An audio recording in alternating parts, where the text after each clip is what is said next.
और इसी बरगद के वृक्ष के नीचे प्रभु जी का एक छोटा सा कुटिया है और इसके ऊपर कंबल दिए हैं और ये चारों तरफ वर्षों से इसी जंगल में तपस्या कर रहे हैं।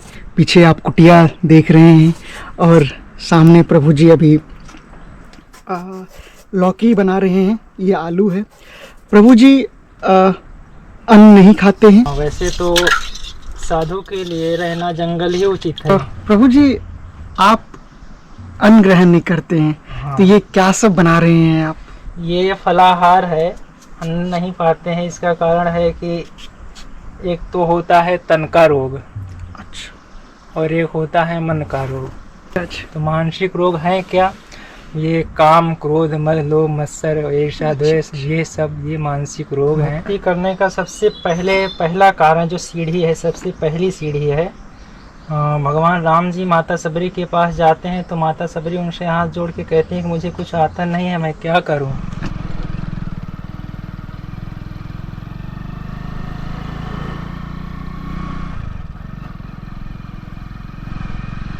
अभी सुबह के 8 बज रहे हैं और हम एक बीहड़ जंगल में आ गए हैं क्योंकि हमें संत दर्शन करना है और संत की कुटिया खोजना है। संत की कुटिया खोज रहे हैं और ये आप जंगल देखिए किस तरह से बीहड़ जंगल है। इसी जंगल में संत भगवान रहते हैं कहीं पे। और अभी हम जा रहे हैं। कुछ भक्तों का कहना रहता है जो आप कुछ ले नहीं जाते हैं, कुछ ले जाइए भक्त संत के लिए, लेकिन ये सब गुप्त रहता है। अगर हमें कुछ दान करना है तो ये जितना गुप्त रहेगा वो सही रहेगा और ये सब एक निजी कार्य होता है, इसको दिखाना उतना सही नहीं होता है। जो भी कोई रहता है देना वो गुप्त रहता है, गुप्त रखना होता है। और फिलहाल तो हम अभी आए नहीं हैं, तो यही होता है। और अभी तक कोई कुटिया नज़र आया नहीं है। शायद लगता है एक कुटिया है या नहीं। हाँ, वो कुटिया एक है। देखिए इस तरह से हम लोग को जंगल में कुटिया खोजना रहता है।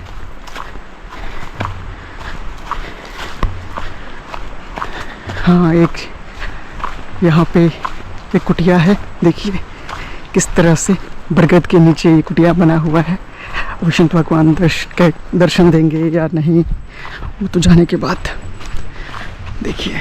चलिए जाने के बाद आपको बताते हैं। फिर ये एक जंगल है। इसी जंगल में प्रभु जी का एक कुटिया है। यही एक बरगद का वृक्ष है और इसी बरगद के वृक्ष के नीचे प्रभु जी का एक छोटा सा कुटिया है और इसके ऊपर कंबल दिए हैं और ये चारों तरफ बोरा पन्नी का ये कुटिया बना है। देखिए संतों का जीवन ऐसे ही होता है और इसमें ही प्रभु जी रहते हैं। अभी हमारे साथ महाराज जी हैं और संत भगवान वर्षों से इसी जंगल में तपस्या कर रहे हैं। पीछे आप कुटिया देख रहे हैं और सामने प्रभु जी अभी लौकी बना रहे हैं। ये आलू है। प्रभु जी अन्न नहीं खाते हैं, यही खाते हैं। तो चलिए पहले प्रभु जी से ही जान लें कैसे दिनचर्या रहती है, कैसे भक्ति करते हैं और हम जैसे मानव के लिए क्या करना चाहिए। सीताराम प्रभु जी। सीताराम जी। प्रभु जी आप इस बीहड़ जंगल में अकेले आप रहते हैं। हालांकि आप अकेले हैं नहीं, प्रभु श्री राम जी आपके साथ हैं, लेकिन फिर भी हम जैसे मानव के लिए तो ऐसी ही बात निकलती है। तो आप प्रभु जी मुझे कुछ बताइए जो कैसे रहते हैं अकेले इस कुटिया में, अकेले जहाँ पे एक दिन तो रहना आसान है, 2 दिन, उसके बाद हम लोग के लिए आसान नहीं है। ठीक है, आप पूछ रहे हैं तो बताना पड़ेगा। हाँ, वैसे तो साधु के लिए रहना जंगल ही उचित है। जंगल में साधु, एक महात्मा से मुख से हमने सुना है कि जंगल में साधु और शेर 2 ही रह सकते हैं। अच्छा, वो कैसे प्रभु जी, हमने भी सुना है। तो इसका कारण तो एक ये है कि दोनों को किसी से भय नहीं रहता है। अच्छा, साधु को भी दुनिया में किसी से भय नहीं है, एक परमात्मा और अपने अहंकार को छोड़ के। और शेर को भी, सिंह को भी किसी से भय नहीं है। सिंह तो जंगल का राजा ही कहा जाता है, और सिंह के समान ही साधु भी होता है, वो भी समझ लीजिए जंगल का राजा ही है। तो इसलिए किसी से भय नहीं रहता है। जी जी। और जब भय नहीं रहता है तो अच्छे से भजन होता है। जब तक भय रहेगा तब तक भजन नहीं हो पाएगा, दोनों चीज़ एक साथ नहीं हो सकता है। और जंगल में रहने का एक कारण ये भी है कि सभी जंजालों को छोड़ के, हर जगह से अपने मन की आसक्ति को हटा के जंगल में एकांत वास हो जाता है। और यहाँ आवागमन, मनुष्यों का आवागमन कुछ कम हो जाता है, जिससे भजन भी थोड़ा बहुत राम जी की इच्छा से जो करवाते हैं वो हो जाता है, अच्छे से हो जाता है। प्रभु जी, गृहस्थ जीवन में कैसे करें? आसान बहुत मुश्किल रहती है गृहस्थ जीवन में। कभी बेटे ने कुछ कह दिया, कभी बहू ने कुछ कह दिया, कभी पिता ने, कभी समाज, कभी परिवार, रिश्तेदार, नाते, हम उसी में उलझे रहते हैं। कैसे करें फिर भजन? देखिए, भजन अगर करना है तो भजन तो पहले ये जाने किया कैसे जाएगा, क्या भजन है, भजन है क्या चीज़, ये जानना सबसे ज़रूरी है पहले। तो भजन तो कलयुग में एक ही भजन है, चाहे जो हो, चाहे साधु वेश में हो अगर हम कहेंगे, या गृहस्थ वेश में हो, तो वो भजन एक ही है, केवल अपने इष्ट का नाम, इष्ट और गुरु का नाम जब हमेशा चलता रहे वही भजन है। अच्छा, हर वक्त मन में चलता रहे, हमेशा चलता रहे। ये तो हमेशा चलता रहे कहना आसान है, लेकिन चला पाना ये इतना आसान नहीं है। उसके लिए तो अभ्यास करना पड़ेगा। जी जी प्रभु जी। समय देना पड़ेगा। जैसे हम गृहस्थ में अपना दैनिक कार्य करते रहते हैं, उस वही समय हम राम जी को समर्पित करके जी जी हमेशा उसी समय अपना भजन करते रहें। जी जी। प्रभु जी, आप अन्न ग्रहण नहीं करते हैं। हाँ। तो ये क्या सब बना रहे हैं आप? ये फलाहार है, अन्न नहीं पाते हैं। इसका कारण है कि एक तो होता है तन का रोग, अच्छा, और एक होता है मन का रोग। वो कैसे दोनों प्रभु जी? मन का रोग है, तन का रोग तो हम लोग देखते हैं, किसी को कैंसर हो गया, किसी को बुखार आ गया, और बड़ी बड़ी बीमारियां होती हैं, किसी की किडनी फेल हो गई, कुछ हो गया, ये तो सब तन के रोग हैं। जी जी जी। और इनको अगर हम डॉक्टर के पास जाते हैं इलाज कराने के लिए, वो तरह तरह के परहेज बताते हैं और दवा देते जी, हैं। जी, जी।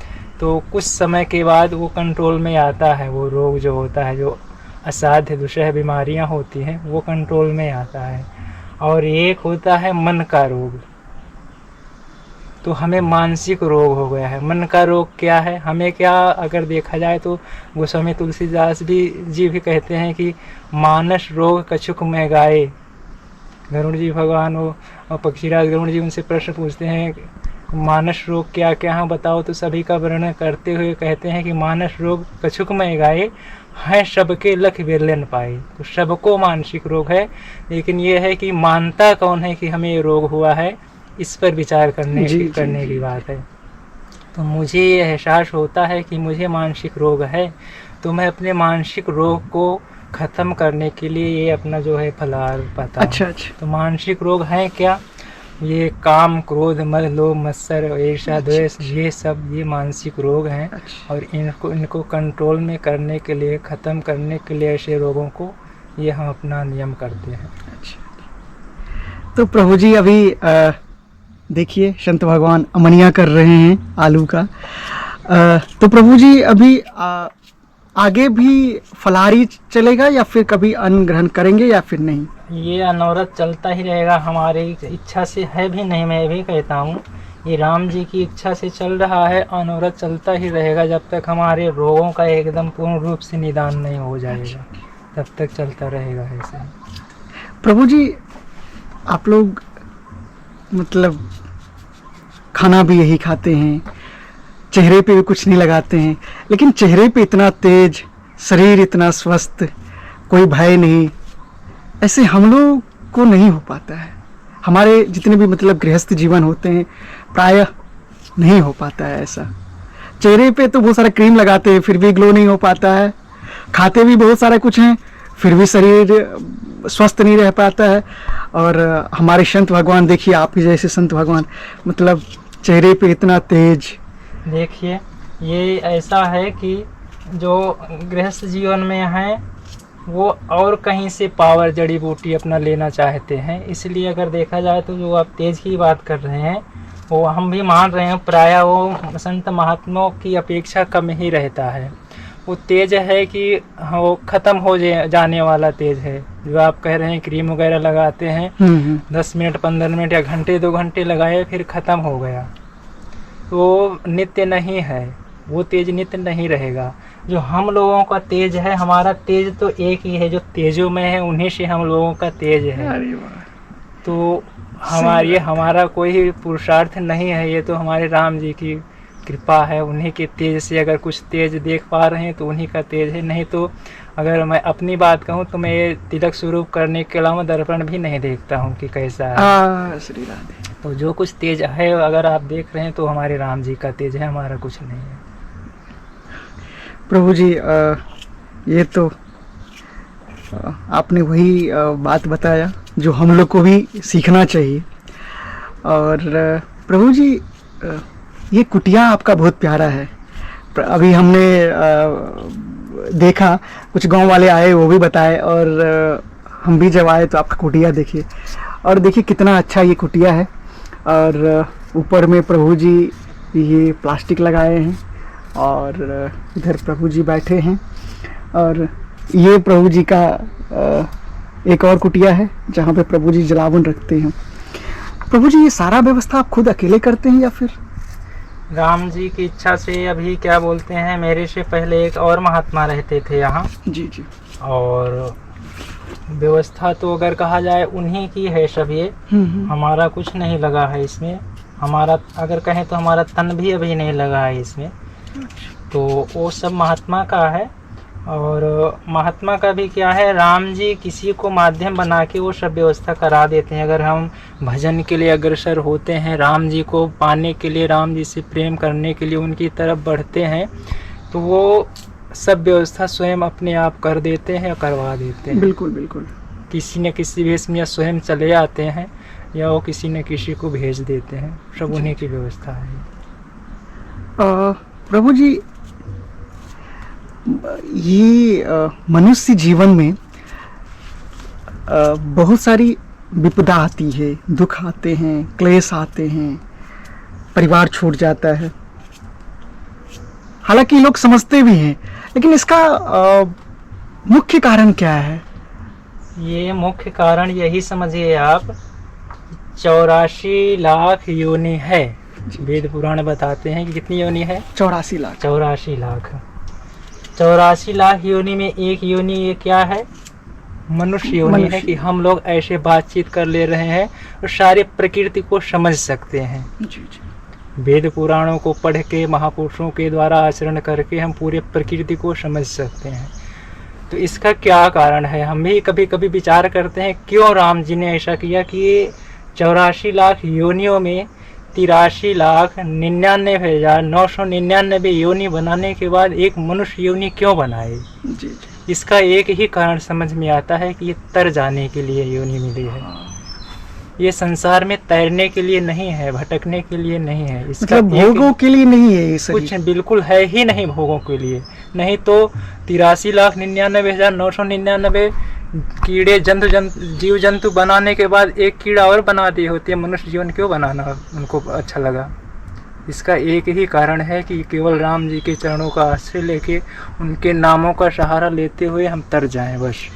प्रभु जी, लेकिन हम लोग जन्म लेते हैं तो उसके बाद पढ़ते हैं, उसमें परेशान, फिर घर बनाते हैं, फिर और घर बनाते हैं, फिर शहरों में लेते हैं, फिर शादी विवाह, मतलब भर जीवन इसी में परेशान रहते हैं, उसी से इतना परेशान हो जाते हैं तो जिंदगी खत्म हो जाती है। इसका एक ही कारण है कि हमारा भोगों में प्रबल आसक्ति है।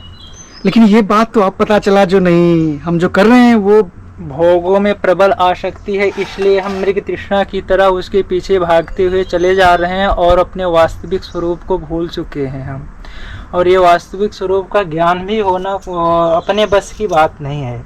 जब हमारा राम जी के प्रति श्रद्धा भक्ति प्रेम बढ़ेगी, किसी संत के चरणों में हम जाके लौटेंगे, उनके अमृत वाणी का रसपान करेंगे, तभी ये हो सकता है।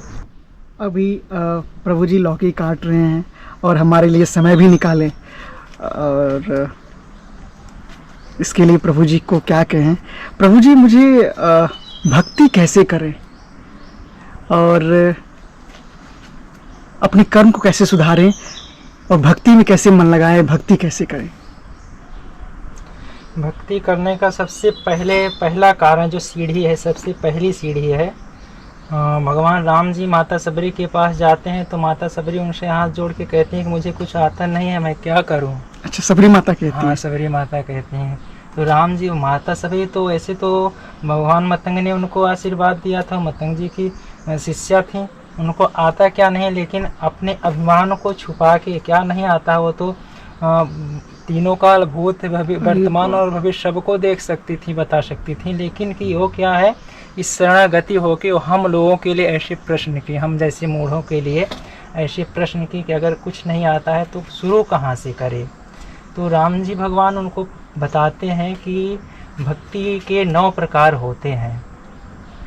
तो सबसे पहली भक्ति, 9 में सबसे पहली भक्ति है कि संतों का संग हो। सबसे पहला संतों का संग अगर हमें हमारा होना शुरू हो गया और अच्छा लगने लगा, बार बार उनके पास जाना, उनके भजनों, उनके प्रवचनों को सुनना, उनके साथ बैठ के कीर्तन करना, ये अगर हमारे अंदर आनी शुरू हो गई तो समझ लीजिए हम भक्ति मार्ग में अग्रसर हो गए हैं और हमारे ऊपर राम जी की कृपा अब हो गई है कि मनुष्य जीवन जिसलिए मिला है उस सीढ़ी पे हम चढ़ना शुरू कर दिए हैं। जी जी। क्या है, संतों का दर्शन भी करना ये है कि हमारे अंदर छल कपट ईर्ष्या द्वेष अहंकार दोष दृष्टि ये सब भावना नहीं होनी चाहिए। हमारा प्रेम जो दर्शन है, संतों का जो दर्शन है वो निस्वार्थ निष्कपट निश्चल होना चाहिए। कृपा तब होगी। संत तो कुछ नहीं करेगा लेकिन राम जी वो देखते हैं। संत और राम जी में कोई अंतर नहीं है। जब संत और राम जी में कोई अंतर नहीं है तो राम जी कहते भी हैं कि हमें वैसे ही मनुष्य प्रिय हैं कि जिनका मन निर्मल हो, जिनके अंदर छल कपट न हो। निर्मल जन मन सो मोहि पावा, मोहि कपट छल छिद्र न भावा, राम जी कहते हैं। तो हम पहले निर्मल मन हमारा हो, निर्मल मन करके। निर्मल मन होगा कैसे? निर्मल मन हमारा तभी होगा जब हमारे अंदर खूब नाम जब चलता रहेगा। किसी के साथ हम ईर्ष्या द्वेष नहीं करेंगे, किसी से बैर नहीं रखेंगे। प्रभु जी, अगर सामने वाला परिवार में या कोई बाहरी व्यक्ति अगर हमसे ईर्ष्या करता है, हमसे द्वेष करता है, हम कुछ नहीं किए हैं ऐसा कार्य, तो फिर उस समय क्या करना चाहिए? देखिए, इसका एक कारण ये है कि अगर हमारे व्यक्तिगत शरीर से संबंध रख रहा है, वो उसका ईर्ष्या, उसका गुस्सा, उसका द्वेष हमारे व्यक्तिगत शरीर से संबंध रख रहा है, तो हम उसका जवाब फिर कुछ नहीं देंगे। व्यक्तिगत का मतलब अगर यही चीज़ महिला के प्रति है तो भाई उसका तो हम कानून से सहारा ले सकते हैं, लेकिन अगर हम पुरुषों के हमारे प्रति व्यक्तिगत वो बात है तो हम उसको जवाब नहीं देंगे। उसके लिए हमारे इष्ट हैं, जिनके हम हैं वो हैं हमारे लिए, और वो उसका जवाब दे देंगे जो भी हो। तो प्रभु जी, हमें कुछ नहीं करना चाहिए? नहीं, कुछ नहीं करना चाहिए। हमें उसको ताप लेना चाहिए, अग्नि की तरह ऐसे हाथ बढ़ा के ताप लेना चाहिए। वो कुछ भी कहे? कुछ भी कहे। तो ये तो इतना आसान नहीं है हो पाना। ये कहने में तो आसानी आ रही है, ये शुरू में होगा ही नहीं, मन करने ही नहीं देगा। मन में गुस्सा आता है प्रभु जी, इतना चंचल है, ये करने ही नहीं देगा। ये धीरे धीरे हो पाएगा। इसके लिए तो जो पहले बताया गया कि सबसे पहले धामों का दर्शन हो, संतों के संग में बैठ के उनके साथ भजन कीर्तन हो, उनके प्रवचनों को सुना जाए, उनके मन की बातों को सुना जाए, तब ये धीरे धीरे हो जाएगा। बहुत कठिन भी नहीं है और बहुत आसान भी नहीं है। अगर हम करने के लिए अग्रसर होते हैं तो कुछ भी कठिन नहीं है, और नहीं करना चाहें तो सब कठिन ही है। जी जी प्रभु जी, ये तो है। अभी प्रभु जी कितनी अच्छी बात बताए हैं। और प्रभु जी भोजन प्रसादी बनाते हैं नहीं, बस उसको उबालेंगे और खाएंगे। अभी हम प्रभु जी के पास ही थे। चलिए संत भगवान की इस कुटी से अब हम इस वीडियो को यहीं समाप्त करते हैं और चित्रकूट से अब हम भी निकलेंगे, अन्य जगह जाएंगे। फिर पहले ब्रज गए थे, बरसाना गए थे, अभी चित्रकूट में थे, अभी और जगह जाएंगे। वीडियो अच्छा लगे तो लाइक करें, शेयर करें, सब्सक्राइब करें। फिर मिलेंगे हम किसी अन्य तीर्थ भूमि से और ऐसे ही दिव्य संतों के साथ। तो चलिए, राधे राधे, जय सिया राम, हर हर महादेव।